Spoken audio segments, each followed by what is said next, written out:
All right, Dal, let's jump into a little segment we like to call Heaters. All right, Em. This is my heater. I dare you to hit it. Hot shit. I'm going too hot, lady. Here comes the hot stepper. All right, Heaters. Week 11, brought to you by DenverSportsBetting.com. As always, make sure you guys follow them at Denver Sports Betting on IG, at Betting Denver on Twitter. All right, Dal, first one up. What are you going with this week, week 11? Dolphins versus the Broncos. With Drew Lock still having strained rib issues, it looks as though we might see a little ripping or maybe a little Driscoll action this week, and none of them feel great. Right. The Broncos have been one of the lowest scoring teams in the NFL this season and rank near the bottom of the league for passing yards per game. Dolphins are 4-0 against the spread in their last 4 games. Miami's allowing the 4th fewest points per game this season and is second in takeaways per game. I'm taking the Dolphins on this one. They're riding with the hot hand here. I think they're minus 2.5. Check my points. I have 3.5 now. Not even close to 2.5 anymore. I know. All these spreads have moved crazy over the past couple days between guys being out with COVID, certain injuries, and then just public. So, yeah, Dolphins are minus 3.5 now. Give me Dolphins, minus 3.5, baby. Straight cash, homie. I know maybe the 3.5 worries you a little, but don't be worried, guy. I've been betting the Dolphins every week since the beginning of October. Time. You know me, I love the Dolphins. Is it lock or ripping in this one, like you said? Who cares? Either way, the Broncos are going to have trouble moving the chains against this Miami defense. I've been on this Miami D every week. If it's ripping, I think Brian Flores gives the inexperienced quarterback some confusing looks that'll translate into turnovers. If it's lock, well, you already know what lock does. He'll continue to drift back in the pocket, hold on to the ball too long, make some terrible throws just as he's done all season. I really hope it's lock, though, because if he can't really play well healthy, how do you think he's going to do banged up with a rib injury against this Dolphins defense and one of the best young secondaries, I think, in the NFL? I'm going to go with the Dolphins as well. Dolphins, minus 3.5. Straight cash, homie. All right, for me, the second one, let's take a look at the Falcons versus the Saints this week. The Falcons are coming off a great, much-needed bye, so their offense likely to be super effective around Matt Ryan. The Saints will not have Drew Brees, obviously with the ribs and the collapsed lung. New Orleans has had its most significant injury report of the season. In addition to Brees, Cameron Jordan, back. Wide receiver, Traquan Smith, concussion. Tight end, Josh Hill, concussion. Look for a possible shootout, but I don't trust Jameis to run away with this one. And being the turnover king that he is, I expect the Falcons to keep this one close. Falcons, plus 5. Straight cash, homie. Marco's going to be coming for our next on this one. I'm on this one also with you. You talked about the injuries on the Saints side. Not good. Let's talk about the lack thereof on the Falcons side. Finally, the Falcons are going to have all of their cornerbacks and their O-line fully healthy after coming off the bye. Also, I think the Falcons receiving core should be fully healthy with Jones and Ridley. Right. It's been a while since you've had both of them. I think the Falcons are a sneaky bet the rest of the season. Like I said, they have not been fully healthy. I think them coming back off the bye, refocused, healthy. Give me the Dirty Birds plus the points this weekend. Falcons plus 5. Straight cash, homie. All right, let's go to Kansas City. Something about Sunday Night Football seems to bring out the worst for the Las Vegas Raiders when it comes to dealing with COVID-19.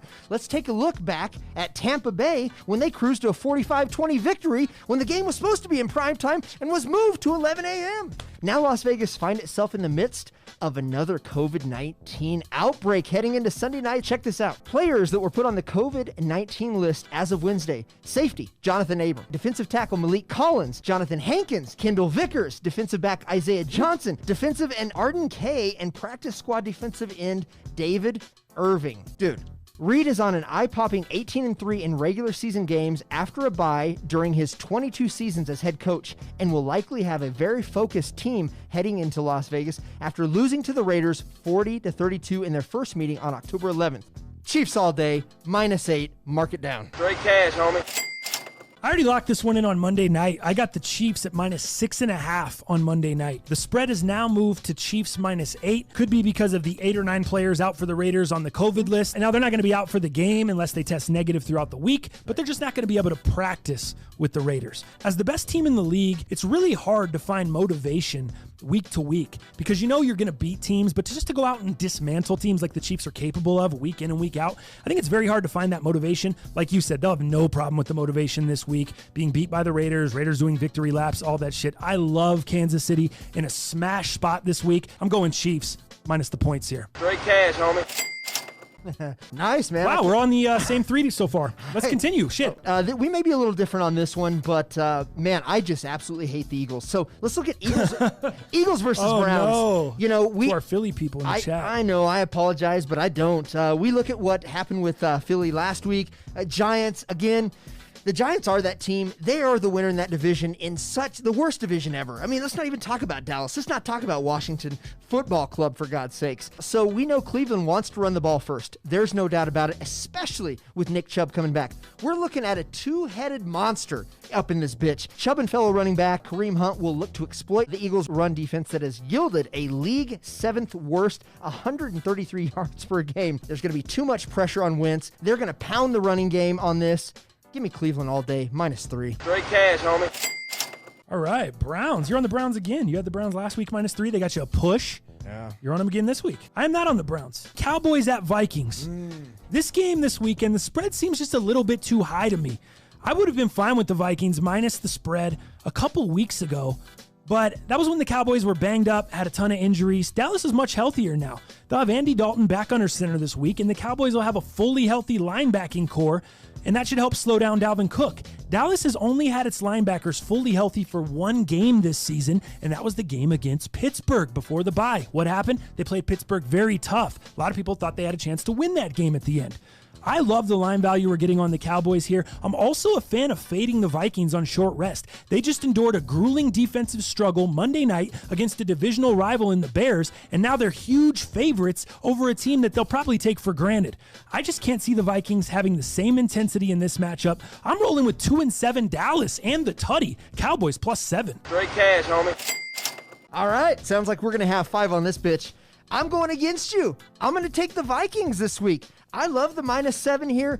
Just a simple tutty. I love what Kirk Cousins is finally throwing the ball down the field. Justin Jefferson, he is the man. I've got him in fantasy in 3 different leagues. We've got Thielen back in action. Had 2 tutties last game. Dude, I like what they're doing. Dalvin Cook's still running, and I don't think Dallas can shut him down. I really don't. I like Minnesota on this. Give me -7, and do you want to put 5 on it? Cook didn't even put up 100 yards last week against the Bears, just letting you know. This is his bounce back game. Yeah, I got 5 on it. I mean, I got 7 points.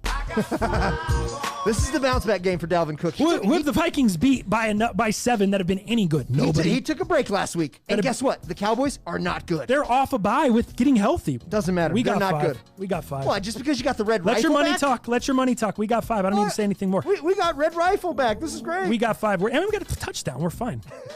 Rams at Buccaneers for my final one. I'm not a believer in the Rams. They're 6-3. Before those victories came against the pitiful NFC East, I said the exact same thing a couple weeks ago before they got housed by Miami. Add in the fact that the Rams will be without Pro Bowl left tackle Andrew Whitworth. I'm not sure if you saw he sustained an injury last week. Yeah. I think LA might be in some trouble for the rest of the season.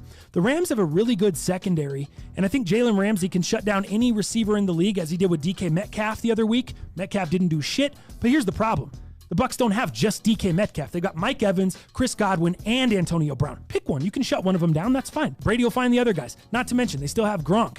I think we're going to start finding out who the Rams really are over the next month of the season. And my prediction is not very good. I'm going with Tampa Bay to give up the points at home. Tampa -4. Straight cash, homie.